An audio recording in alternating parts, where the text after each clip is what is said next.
Hello, today I will show you how to add loyalty card to Google Wallet.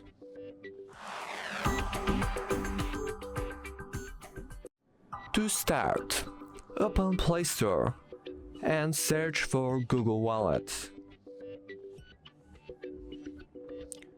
Open the app and click Add to Wallet.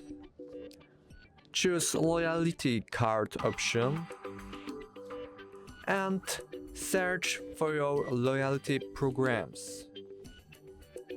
After you do that, scan QR code or enter manually. That's all. Thank you for watching. Make sure to subscribe.